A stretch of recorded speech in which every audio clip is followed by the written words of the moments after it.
Bonjour à tous, aujourd'hui nous allons découvrir un nouveau téléphone, il s'agit d'un modèle Blackview, c'est un modèle anti-choc, donc c'est le BV5900, c'est un modèle 4G. Alors c'est un modèle comme on peut le voir qui a deux cartes SIM, il est sous Android Pie, donc avant-dernière version d'Android maintenant puisqu'on en a la 9. Il a un grand écran, 5,7 pouces, une très grosse batterie de 5580 mAh.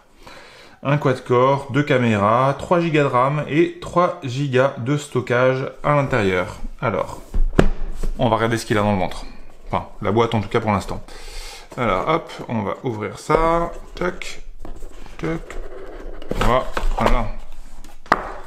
Tout neuf, tout beau. Le téléphone, qu'est-ce qu'on a avec? Une vitre plastique, un plastique, hein, on va dire, de protection. Le mode d'emploi. Hop, il va sortir la prise pour le charger. Ici on a les écouteurs, rien de bien méchant, et la prise, comme vous pouvez le voir ici, c'est de l'USB-C. Et ah tiens, on a un petit truc en dessous, c'est un adaptateur USB-C micro, c'est ça, USB-C micro pour les gens qui voudraient utiliser ça. Je sais pas trop à quoi ça sert, ça, Blackview. Peut-être qu'on en saura un peu plus tard. Hop, je remets les choses à leur place.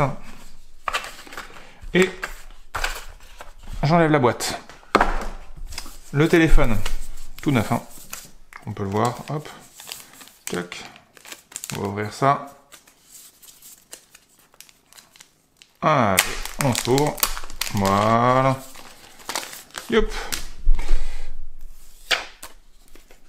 Alors déjà, autant vous le dire, il pèse, il a un bon poids.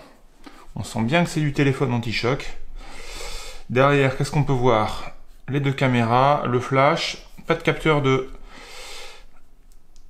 Hop, ici, et voilà, il est allumé. On va voir un petit peu ce qu'il a maintenant à l'intérieur. Hop, tiens, tuc. Alors, Android 9. On sent bien l'appareil costaud. Ici, on a l'alimentation. Hop, juste là. Tuc, ici, la prise USB-C pour le charger. Qu'est-ce qu'on a autour d'autre? Là, on n'a rien. Là, on n'a rien. Ah si, ici, on a pour les écouteurs. Ça s'ouvre comment? Ça s'ouvre comme ça. Voilà. Ici, on a la prise jack pour mettre les écouteurs. Juste ici au bout. Hop, on voit bien la lumière. Et on le referme bien, puisqu'il est censé être étanche à 1 mètre. Alors, ah bah voilà, il a fini de se charger, enfin de s'allumer. Alors, putain, déjà, il est pas si mal. Je m'attendais à un téléphone un peu poussif sur le tactile. Alors, on va le mettre en français, hein. Ça sera plus simple pour moi. Tac, ah bah non. Hop, en anglais, j'ai pas de SIM card. J'ai pas de Wi-Fi non plus là où je suis en ce moment. On va faire sans. Juste une seconde, next. Hop là, on s'en fiche, on accepte. On skip encore l'empreinte digitale. On met pas de code de protection. Skip anyway. Et il charge. Petite icône, c'est... Tac, et voilà. Et là, on est sur l'écran d'accueil. Écran d'accueil plutôt sobre. Hein, vous pouvez le voir, Blackview. 18h43, le 24 janvier, bon, à quelques mois près, hein, presque une année près, on en est là. Il se mettra à jour tout seul quand il sera connecté à Internet. Alors, bah, ça ressemble à un Android assez natif, hein. Il n'y a pas grand chose... Ah non, Child Mode et Game Mode, c'est pas un Android natif, il y a une surcouche maison. Alors, à quoi ça ressemble un petit peu les différents écrans? On a un notch ici, hein, on peut le voir. C'est à la mode sur pas mal de téléphones, on met plus la caméra en haut. Celui-là, il a un notch qui est juste là. On retrouve, il fait des bip bip, ça me plaît moyen. On va couper le son, voilà. La caméra, qu'est-ce qu'on a ici? Ça c'est Duo, c'est pour faire les appels vocaux avec Google. Il n'y a pas forcément ça en natif sur tous les téléphones, c'est pas mal. Pourquoi pas? On va autoriser. Ah bah oui, mais il faut que je mette un téléphone, tant pis. On va faire sans. Alors, les contacts, comment ils se présentent ici. Si on en ajoute un, ça ressemble à peu près tout le monde. Et ensuite, qu'est-ce qu'on avait dans la page d'à côté? Une icône music qui ressemble beaucoup à celle d'Apple. Et ensuite, Files, très bien, Toolbag, BV Family. BV, c'est pour Blackview, bien évidemment.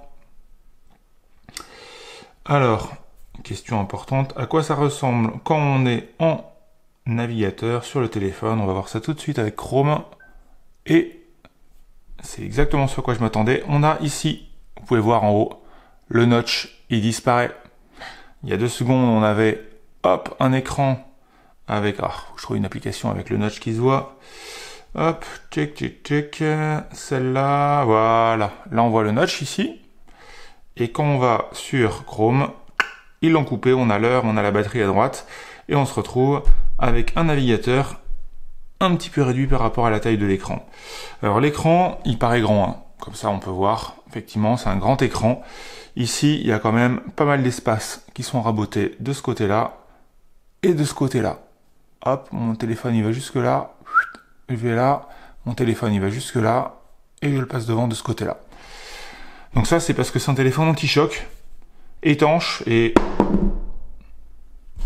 il est bien tombé, ça a fait du bruit.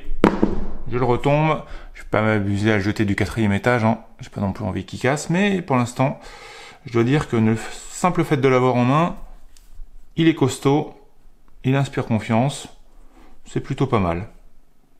Moi pour l'instant, je suis plutôt convaincu, reste à voir à ce que ça donne à l'utilisation, et ça on verra ça un petit peu plus tard. Bon allez, à bientôt!